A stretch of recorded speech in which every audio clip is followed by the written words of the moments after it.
Artisteada podcast. I am so excited to be here with you today. You know, you are a host, a comedian of one of my favorite improv shows here in LA called Spanish Aqui Presents. I'm sure you know I'm a regular. She is. And you're also an artistic director for Upright Citizens Brigade. Yes. The first woman of color to be in that role. So congrats to you. Thank you. Welcome today. Thank you for having me. Thank you. So I am very interested in learning specifically. First, we're going to go into Spanish Aqui Presents. Okay. I absolutely love your show. And I'm wondering, how did you guys start that? What were the conversations that you four were having before starting that? Yeah, so the reason to start, we knew each other. It's Carlos Santos, Tony Rodriguez, Oscar Montoya, and then myself. And we were on a team that we played. It's called Improvisos Peligrosos, which was founded by Veronica Osorio, one of our mutual friends of all of us. And it started in New York, and it was a show that was native Spanish speakers that did improv, and then non-native Spanish speakers that did improv. So gringos, anybody, Black, Asian, whatever you are, as long as you could speak Spanish, and do it, fluent, then that was the team in New York. And so when she moved out here, she started doing the show at UCB. And that's how we all met. Carlitos did stand-up one night and was like, hey, I'd be down to do improv. And then we started all doing it. And then I got on what is called a Herald team at UCB, and it's the hardest improv house team to get on at our it's our big one at our theater. And I got on it. I was on for a year. I was the first bilingual Latina to ever be put on a Herald team, and you didn't really hear Spanish on that stage at all. And it's on those Monday nights or Friday matinees that we used to do. And so after that year, you can either get cut or you can continue the team or whatever happens. They decide, the theater, and I got cut. I think it's one of those things where I know failure. Everybody talks about failures and what is the failure that got you here? What's that moment or whatever?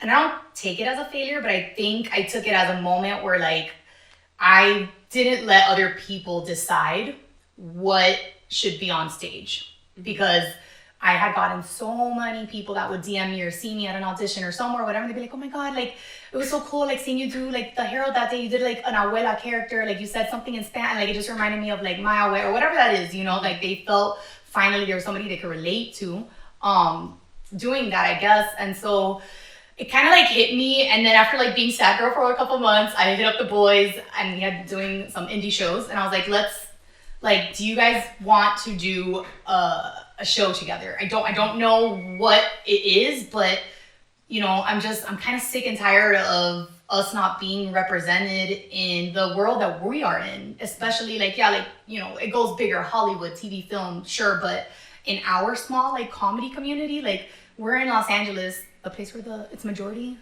minority is Latinos, and I'm how are we not a little bit even, so that's pretty much what happened. We met at UCB, and then wrote out what we wanted to do. We pitched the show.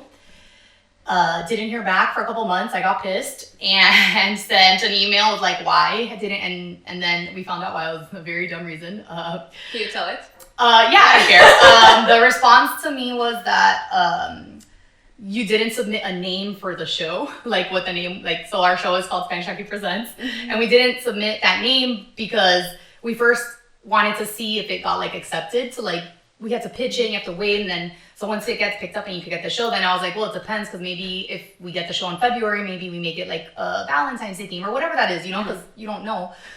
Since it was a variety show, we can play with it. And so then we sent an email, and we fought to get on that stage. And 2018 in January was our first show at UCB on a main stage, and it sold out so fast, so quickly, and there's so many people. It's really cool to see that audience at the theater that I had been training in for over 7 years at the time or whatever, and I was just damn, I never saw this. Yeah. So that was very impactful and made us want to continue to do the show. It's crazy to me because rejection, when you do an interview for a job and you get a rejection, you usually don't reach out. Sometimes it's oh, why can't I get it? Why can't I get this job? But right now that you have to like email them and then tell you that, oh my gosh, that is crazy. And I'm wondering like what, because you said that it was a couple of difficult months, like what was going through your head? I mean, it's a big ego, like, it's like getting, like, it's like you're, oh God, not like it's like getting, like, fired from, like, a show, you know, like, or, like, on TV, but, like, at a lower level. Mm-hmm. So I was, like, and in a world where, like, I felt like that was my, like, second home, other than my apartment. Like, that's where I would always be, hanging out, like, it does become a lot more of your life, too, because you're performing there once a week, minimum, maybe twice.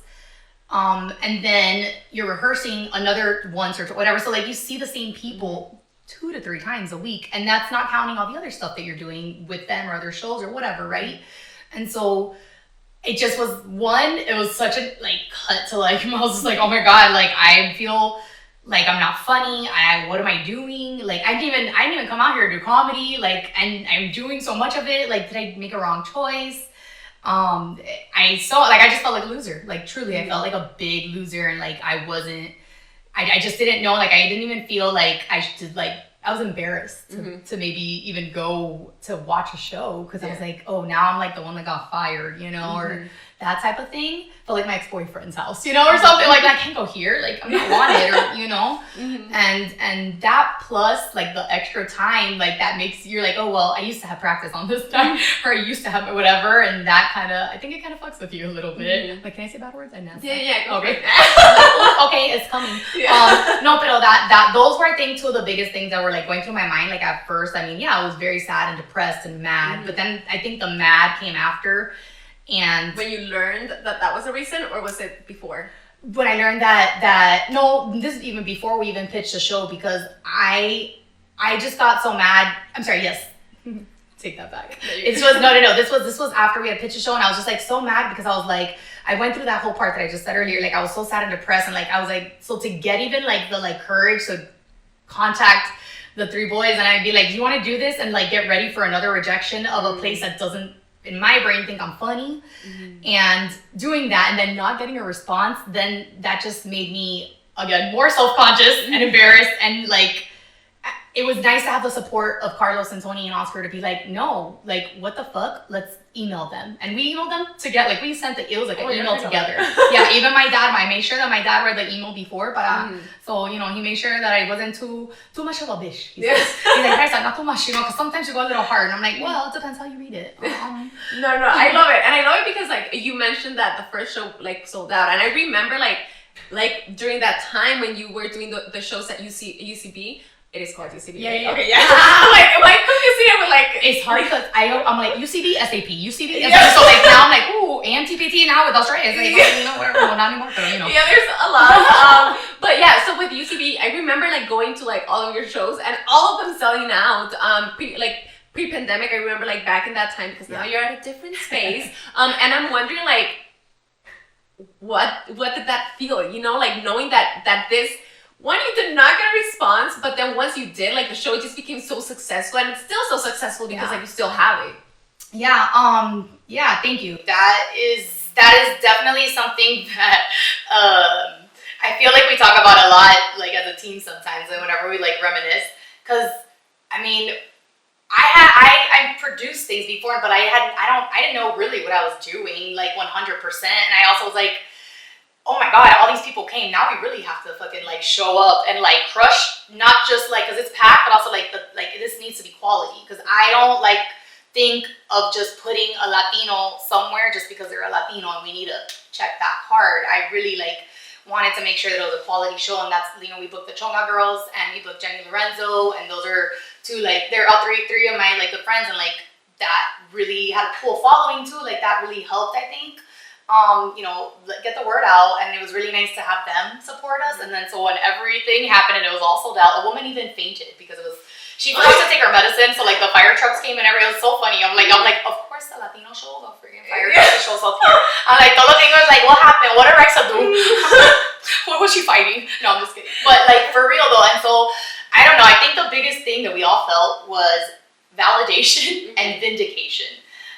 And I hate the validation is a feeling that we had, because I feel like that's something that like a lot of POC or like Latina or somebody like in a marginalized community is like that's something that we always like. It's like we want that validation, and then we get it. We're like so happy, but then at the same time, I'm kind of like, fuck that. Like I shouldn't need your validation. Like we out here and we've been doing it, and like here's the proof.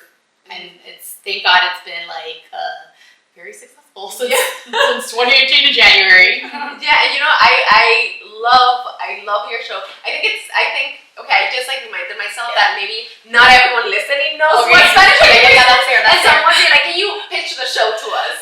Okay. Okay. So Spanish. Well, our team name is SAP. And we came up with that because of the tiki. What do you call it? Tiki. In my house, the channel changer, right? Is that what you call it? Like a remote control. It has SAP. I've never said that word in English. El control. Okay. En mi casa, mi papá, el tiki. Todo tiki. I don't know why tiki. I guess because that's what the noise your fingers make.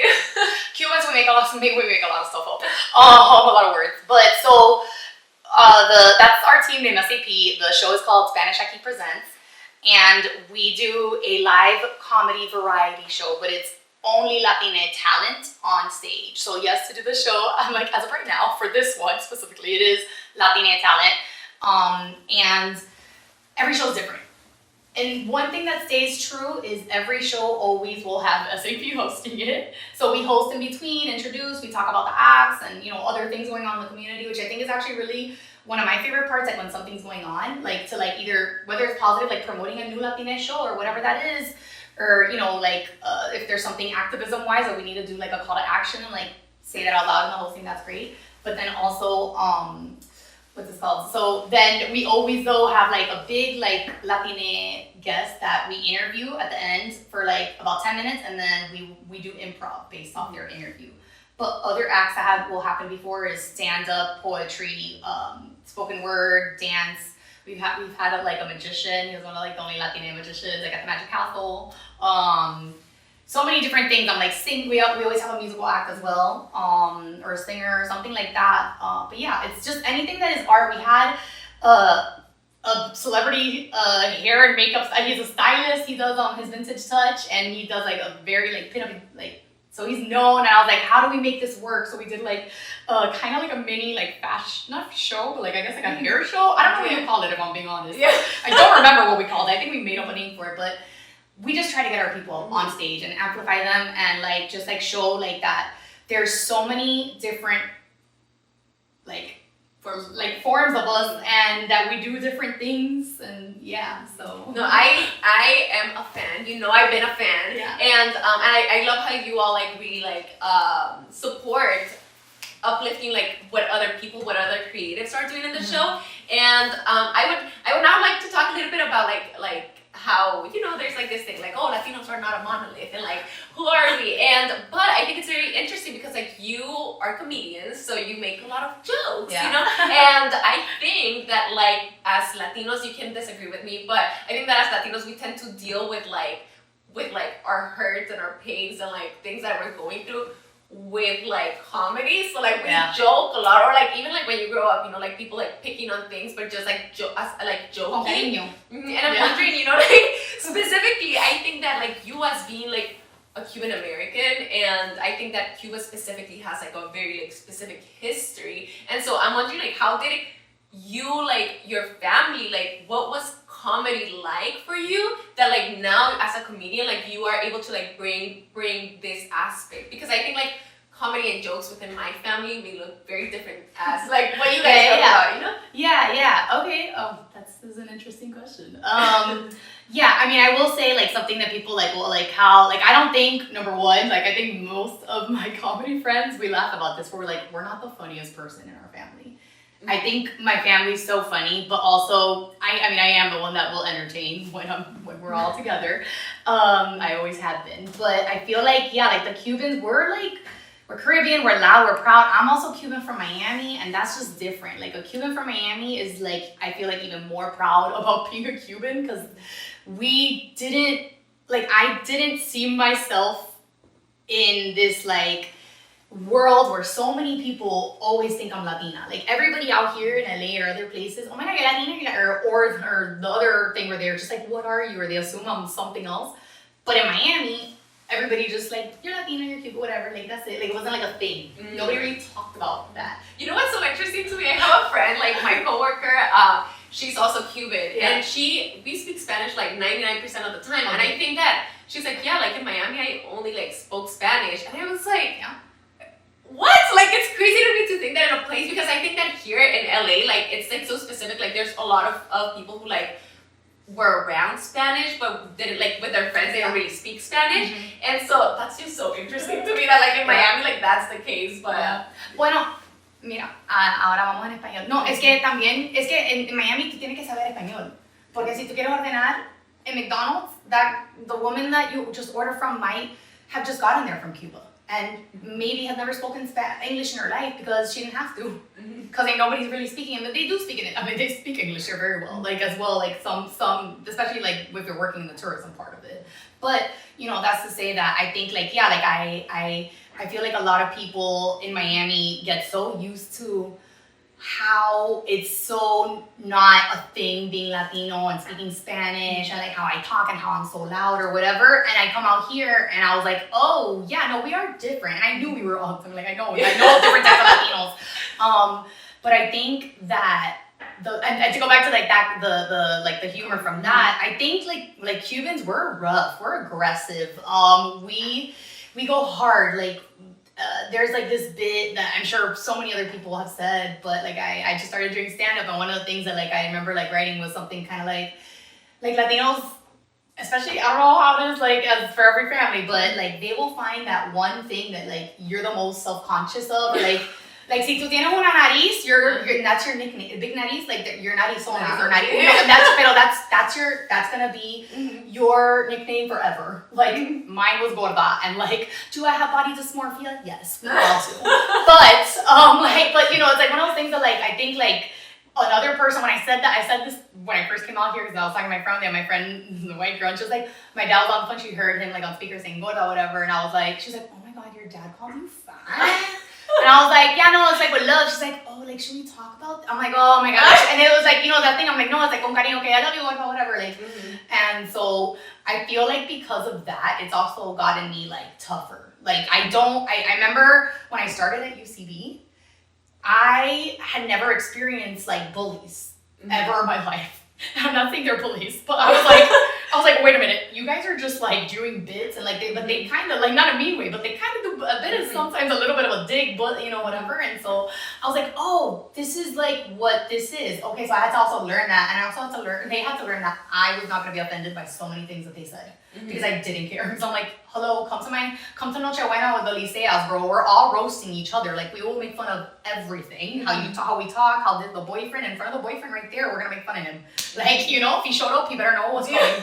Better be ready. But it's also always with love. Like that is something that like I think like is important, because like it really is with love. I mean, unless like obviously I'm like, unless it's not, but that's different. That's a different situation. You'll know. You'll know when it's not. Yeah, you know, and I think it's so interesting, like playing with the limits. Like I think that in comedy and in your show specifically, I'm wondering, like, do you, because it's improvisation, like you come up with something, do you filter that, or do you just like play with the limit and see if it works, and if it doesn't, and is that something that like maybe has like do you take from your daily life of like playing with those limits, or like what does that look like in your brain? Yeah, I mean, I think every show is different, since it is improv too. Like I don't plan it, but I do think like everything does affect you. And I also think like this is something that a lot of people, when they're watching, whether somebody on TV or film or on a concert on stage or us on, like, you don't know, like if I just hung up and, you know, found some bad news and now I gotta go on stage and make you laugh, which is, I think, a little harder than go on stage and sing a song, or I don't know, I don't sing, so maybe I shouldn't be the one to compare it. But I just like, I'm like, you have to, like,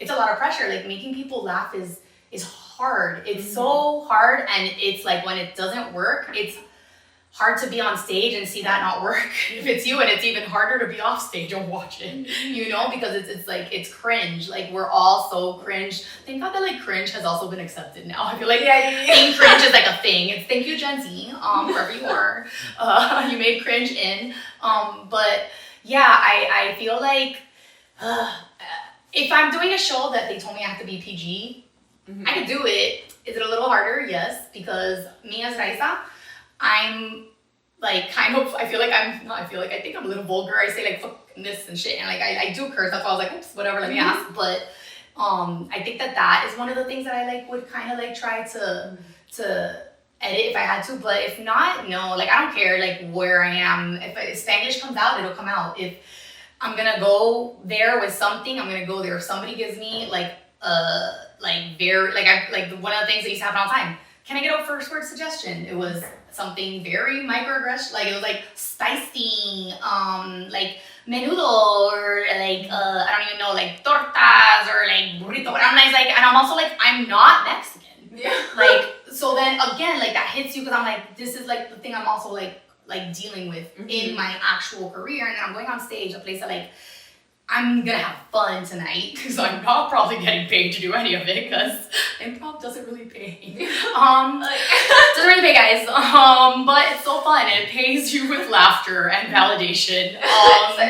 Yeah, you get home and you're like, yes, I am funny, at least in this part or whatever, But seriously, like I do think like that is like whatever happens, I use it. Yeah, I'm like, I've had sets where I'm like, damn, I am depressed and sad, but I gotta just finish crying. I'm gonna wipe my tears and get out of the car and go do it. And I think that is something that's like a lot to say for like artists, that people don't know what just happened before. And like how we just like snapped and like got into character, and now we're hosting and we're here and doing it, and like that's even more work. So I think to answer that question, it's all so random. It just depends how I am that day, I guess, how I use it. But yeah, and if I have a little cervecita here or there, maybe I'm a little bit more, I'm across that line, or I'm getting close. But then I have Carlos and Oscar and Tony. They could reel me back.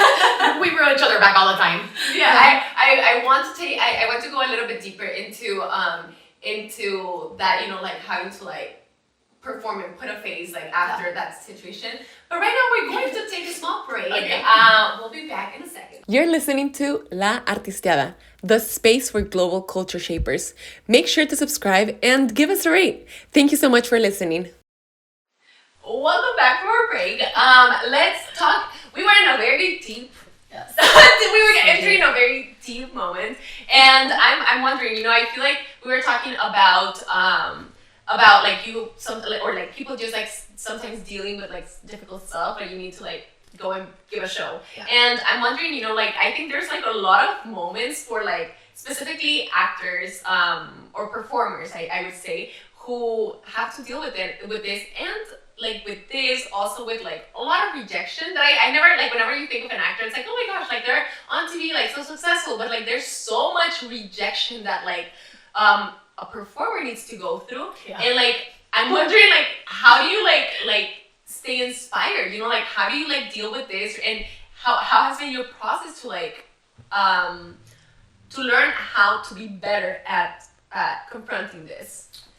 Yeah, I think the number one thing is always like, this is all I can see myself doing. Like I cannot see myself ever working a 9 to 5. I never did. I was never that girl. I said I wanted to be an actress since I was little. When you think you could be an actress and a lawyer and a this, and when you're like, I'm gonna be these 7 jobs, and then you realize, oh, that's crazy. But like I think that's number one. Like I think that's so, it's such, and like also just being like the daughter of an immigrant, like I didn't come out here to be here 10 years in Los Angeles away from my family, my friends, and all of that to not do my like dreams and my goals. So like I think I'm so like career driven. That could be a bad thing sometimes, because I think I do like say no to other things, and I'm sure like I probably like had not missed out on opportunities or whatever that is, because I've been like, no, I gotta go do this improv show, or I gotta go do this, whatever it is that I gotta do because it's for my career. So I think that's always like the biggest thing. But rejection is hard. Rejection is very difficult. It's just like so in hard. general, and like when it's like for something that you want to be doing. I'm like, how do you because I'm sure like 90% in the beginning at least is rejection. Oh yeah, I mean I get rejection every day almost, I feel like, or like not in a bad way, but I'm just like, asking somebody to do a show, and then no, and then it's been 4 times, no, but whatever that is. But I think also I'm an athlete. I've been playing sports since I was like I don't know, 7 years old. Then as I can dribble a ball and like throw a baseball, and I'm really competitive. So I think that also, like, that being inside of me, like, I'm just like, all right, I lost. Like, I didn't get it. So to me, it's like, I lost the game. All right, next one, let's go. So like, I'm like, or this wasn't meant to be. I really am a big believer on everything happens for a reason. And like, lo que está para ti, nadie te lo quita. So whatever is meant, like, for me, maybe it's supposed to like blow up next year. Maybe it's gonna blow up in 5 years. Whatever that is, it's because that's gonna be like, that's like a career. It's not just a job. Because I don't see like what I'm doing when I book stuff as like jobs. I see them as like, how is this gonna help my career and help Raiza and help, amplify SAP or whatever that is. Because I am number one, like, for myself, but like SAP is my next pod. Like, that's my second, like, that's the thing that has helped me also deal with rejection as well, because people didn't know who I was, and now they do through SAP or through, UCB, all these 3-letter things. But I think that those are some of the things. I work out a lot, so I let out my stress and my whatever on the court or at the gym. And I think, like, I know what I was getting into. I knew it from the beginning. I knew it was going to be a struggle. I knew coming here, it was going to be hard. Yeah, that's so interesting, like, knowing that, like, having, I guess, like, before facing that, like, just mentally being ready for a situation like that. And I think it's so interesting because, a couple of, I don't know if it was, like, months ago or, like, weeks ago, there was, like, this big thing with Hassan Minaj, and he is a comedian, and he, someone took the time out of their lives to scrutinize and like fact check if all of the things that he said in a stand-up comedy situation, in a stand-up comedy show, were true, and like fact check if the dates matched, if the people that he talked about were actually the people. And I think that like created a larger conversation of, are you supposed to be like saying the exact truth when you're performing a show, I guess like an improv show or a stand-up show? And I would love to get your feedback, because I personally have like this very specific opinion that like he is an Indian American, and I think that because he's a man of color, someone took the time out of their lives to see, because you don't see like people like fact checking white comedians, and they've done it for like so many years. Like, why was it with him that like people like we're after his truth, I guess? But I'm wondering, like, what's your perspective on this? So I will say, stand up and improv in that perspective, I would say there is truth in comedy in general. It's there that's like from before, like the using like what happened before, or your day, or if somebody pissed me off while I was driving, and maybe I'm in a seat, maybe I'm that person, or maybe I'm me, like or whatever that energy is at that time. So like it is all made up too, so they can't really scrutinize it, like unless we do something racist, I guess, or like anything problematic. Sure, they can scrutinize it in that way, but stand up is supposed to be a lot more about you and your observations and your opinion, and like from the lens of this person. So how you're saying he's an Indian. American, is Indian American, right? Or was he born? Yeah, I think he was born here. Yeah, I'm familiar, but I don't know the full situation of his. I kind of like heard, it's funny, I kind of heard it literally like a couple weeks ago, and I was like, what? And I was trying to like pay attention, but I was also driving, so I'm not gonna lie, I didn't remember everything.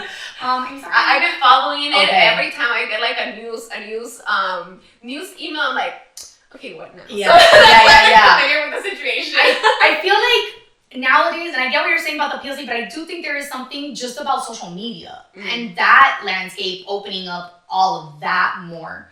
Because, I think some people do need to get a little check, because, you have the I'm like, I won't say his name. Like, I feel like in my job sometimes I can't say like a comedian's name out loud, but like there are other comedians from back in the day that have been like put on the list of no bueno because they have stolen material, and before you could like record it and put it on your, so that's why I think a lot of people also do it. Maybe they're like, this is not joking, fucking killed. No, it's mine because it's from my lens. And like me as a Latina Cuban from Miami, I have my lens, but there's a bunch of other Latina Cubans that can do the same stand-up or whatever and have my lens, but it's still gonna be different because they didn't grow up with my family, they didn't grow up with or they don't have my boyfriend, or they don't have, or they just haven't lived my life, right?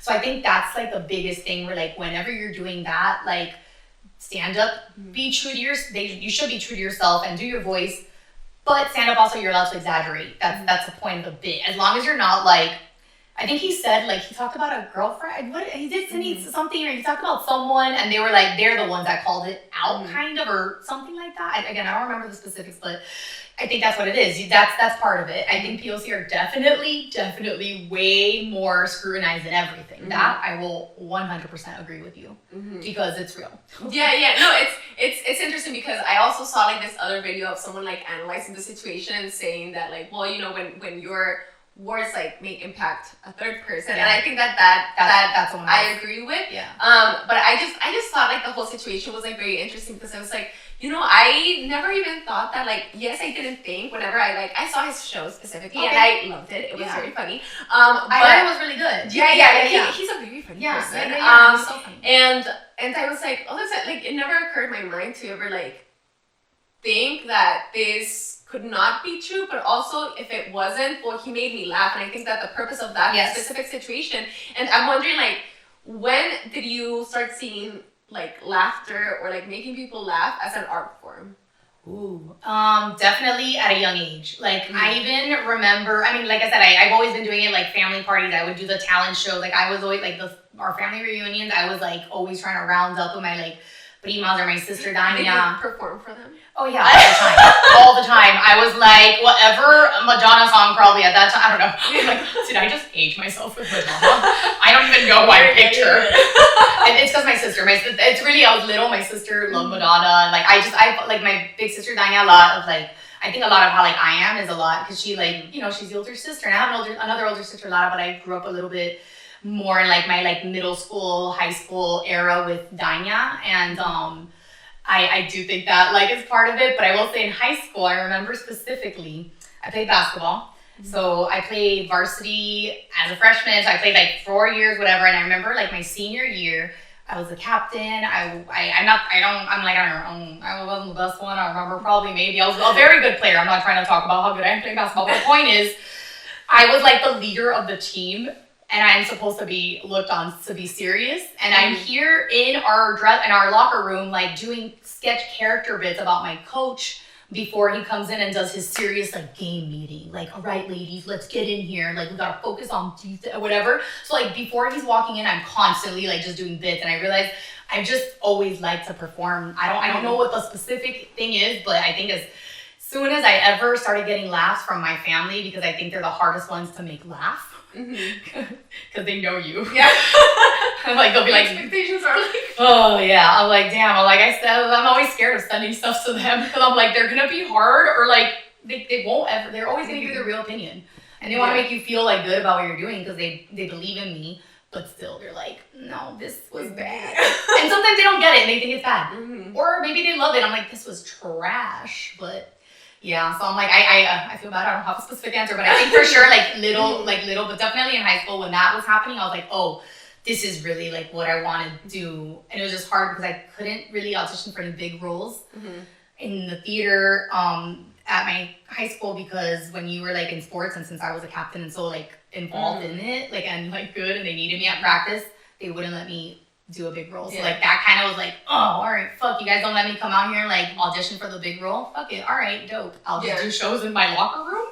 You know, but that's interesting because I think that I learned about improv literally until like maybe like I would say that maybe even with your show, like I didn't know that even existed, or that was like an opportunity that like people could have. And it's so funny because I remember like, and I think this is like a general like Latino experience that like you grew up like making like dances and then performing that for your family. Like that was definitely me. And then like later a little bit when I was like I think like 11 or 12, like my friend got a camera, and then we were like, okay, time to make novelas. You know, with like the very little digital cameras, and we're like, we are ready. And so it's funny because I think that like even when you're like creative and like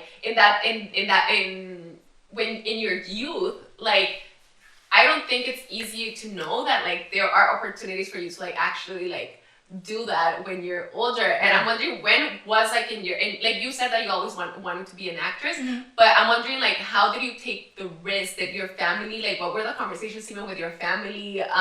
Did they believe that you could do it, you know, or did they think like, oh, it's like a little thing that she's probably doing like right now and she'll get over it? I think they thought I was gonna get over it for sure at some point.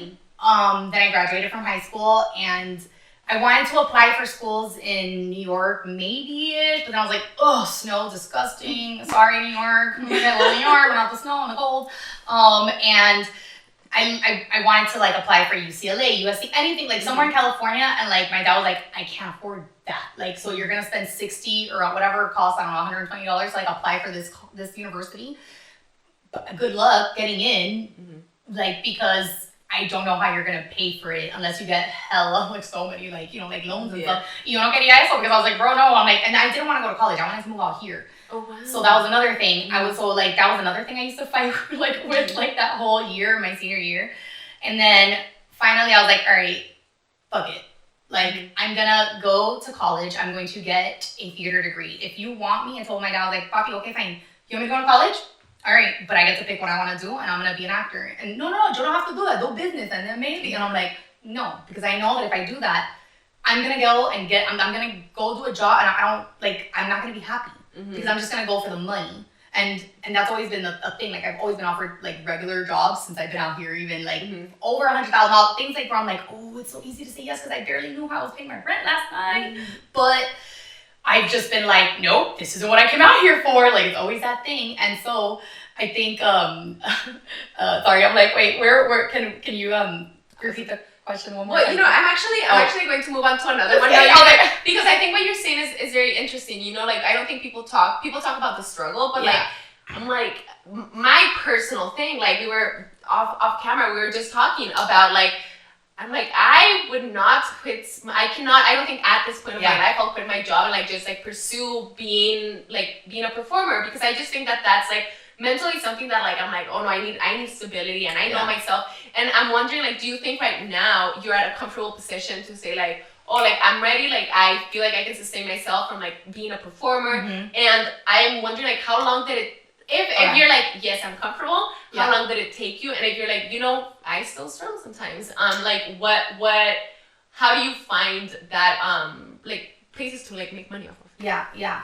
Okay, so I definitely struggle still, especially because we were in a strike. But I have been able to make money and support myself individually. Number one, that's one thing I will say, nobody's ever given me money since I've been out here like that. Like I've never asked for money for anything. Like there's been times where like I was like, I'm gonna pay my rent a week later or whatever, and just hope they don't bother me, or I don't know. And so that's something I am kind of like really proud of, because I know I've always been working. I've been working since I was like 12 years old, illegally, I guess. And sorry, Papi.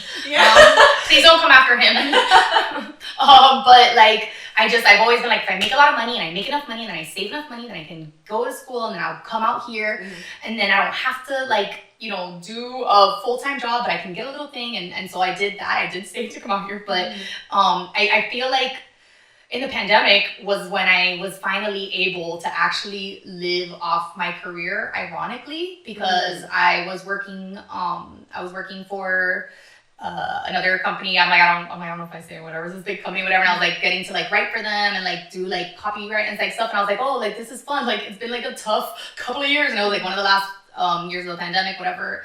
And then when I became an artistic director, I was able to support myself and also build and work on a community that I love at UCB. And then like I will take gigs. Listen, a couple weeks ago, I was like, my niece texted me, her boss or somebody need a bartender. I was like, let me check my schedule. How much money is it? Like, if it's good, I'll work it. I'm humble. I'm like, sometimes I look bougie, but you don't know how hard it took me to get there. No, but seriously, it's definitely something that I think I am able to for real support myself normally, not at the level that I want to, but at the level where like I can do a mani-pedi if I want to. I don't have to like think, oh boy, like I'm, you know, because those are things that like also like as women, it costs more to be an actor out here, and people don't understand that.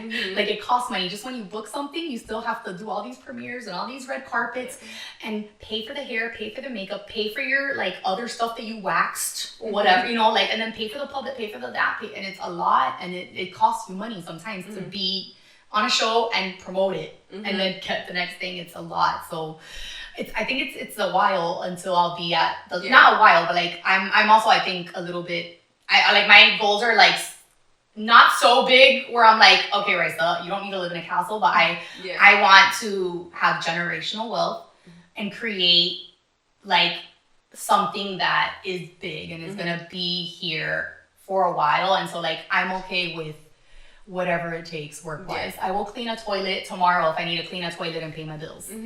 Because I've done it before. Done it before. It wouldn't be the first time I clean somebody's toilet and get paid for it. So I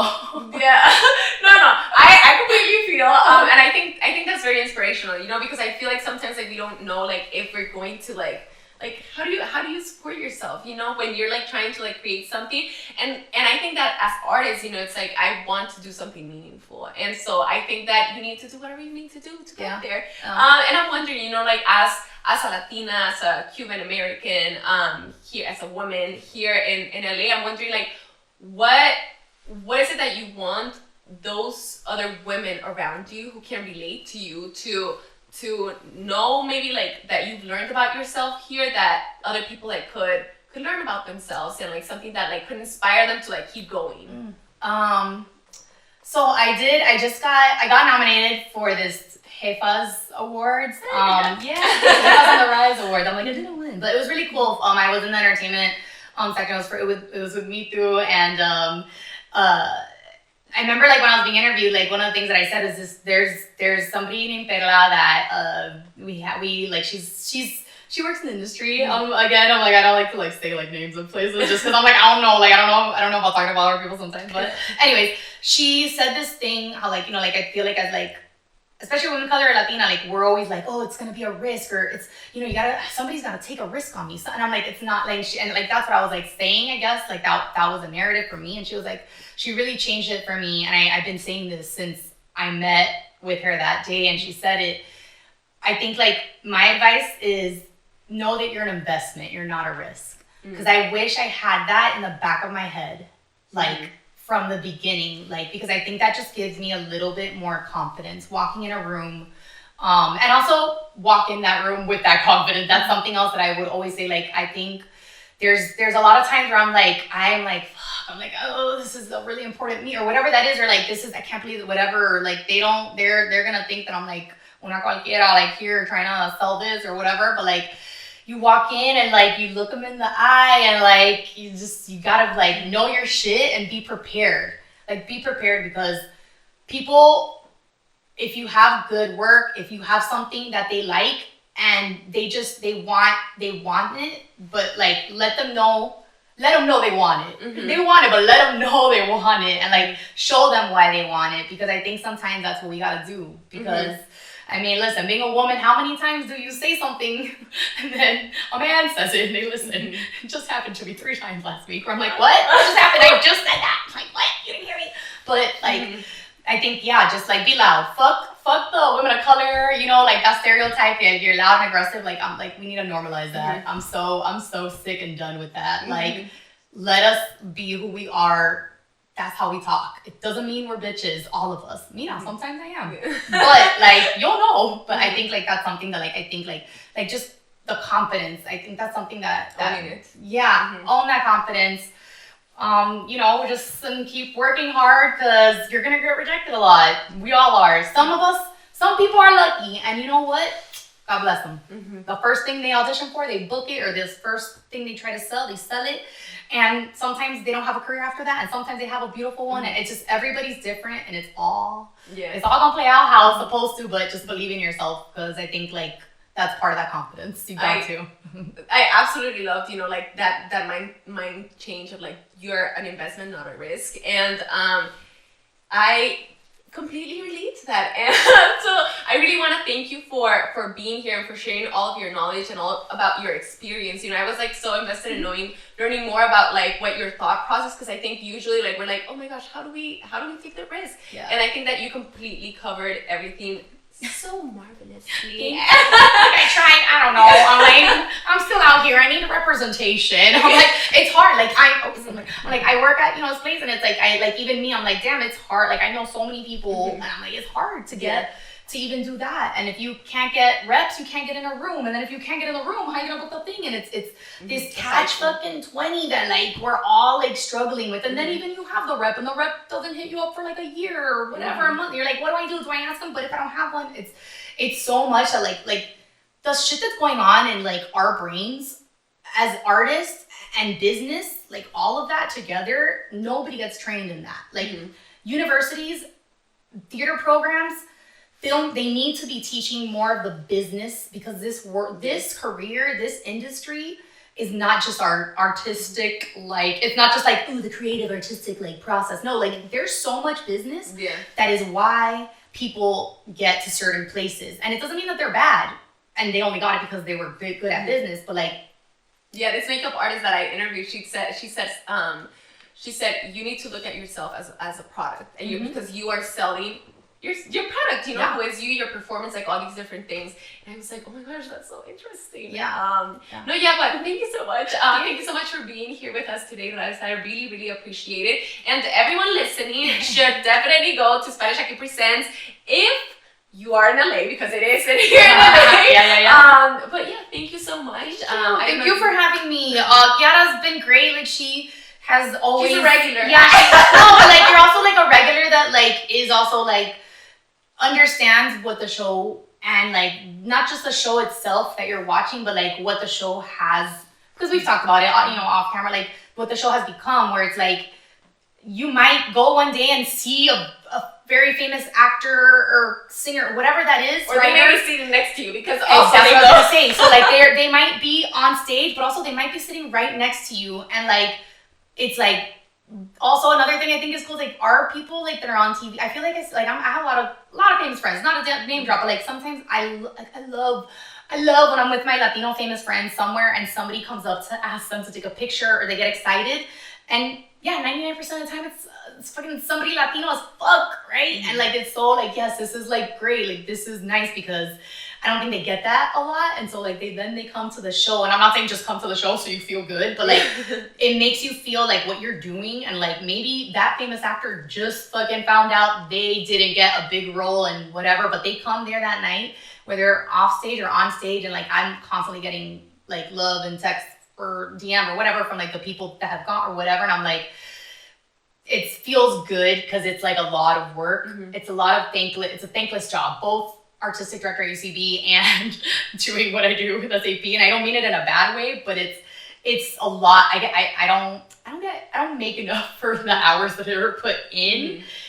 but I love it so much that's why I do it, because I know at the end of the day, it's the community, it's my family, it's where I've made friends, it's my connections and my relationship here, and those things are what go a long way. And so I appreciate you, because this is, we need people like you and other people to continue amplifying, because if not, they won't know who we are. No, but I personally love your show, and I love your comedy. I love everybody that's performing. Thank you so much, and thank you everyone also for listening to this new episode of our rebrand. I hope that you stay inspired, you stay creating, because that's why we make this show. Thank you for listening to another episode of La Artisteada.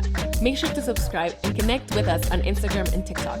It is very important for us to create spaces where people feel inspired through art, and this would not be possible without our incredible team, Erin Jimenez, Stilo Live, and yours truly, Kiara.